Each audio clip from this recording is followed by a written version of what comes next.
আজকে বাড়িতে চাল কুমড়োর বড়া তৈরি হয়েছিল, তো ভাবলাম রেসিপিটা আমি শেয়ার করি, অনেকেই হয়তো পারো। এখানে আমরা সর্ষের গুঁড়োর সাথে চিনি এবং লবণ অ্যাড করে রেখেছি। এখানে আমরা চাল কুমড়োগুলোকে পিস পিস করে সামান্য লবণ দিয়ে সিদ্ধ করে রেখেছি। এটা হচ্ছে আমাদের চালের গুঁড়ো, এটা আমরা গরম জলের সাথে গুলিয়ে রেখেছি, এখানেও সামান্য লবণ অ্যাড করা আছে। আর সেই গুঁড়ো শস্যটা যেটা আমরা রেখেছিলাম সেটা এখানে জলে আমরা গুলিয়ে রেখেছি।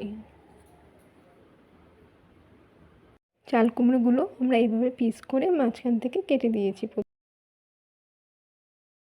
এবার আমাদের এই চাল কুমড়োগুলোর মধ্যে সর্ষের পুর ভরতে হবে।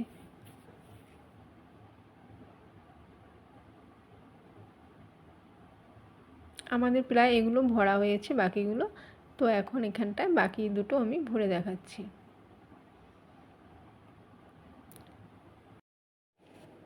এখানে আমরা সর্ষে বাটার সাথে কোনো এক্সট্রা ঝাল বা লঙ্কা অ্যাড করিনি, কারণ সর্ষেটা অনেকটাই ঝাঁঝ থাকে।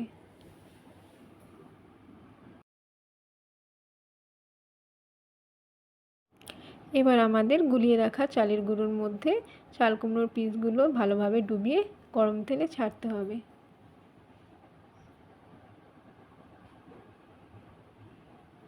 আমাদের তেল গরম হয়ে গেছে এবং ছাড়াও হয়ে গেছে।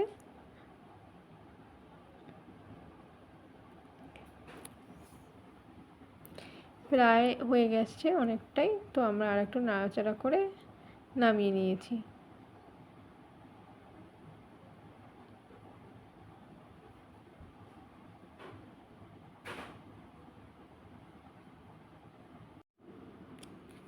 আমাদের চাল কুমড়োর বড়া একদম রেডি, এবার জাস্ট গরম গরম খেয়ে নিতে হবে।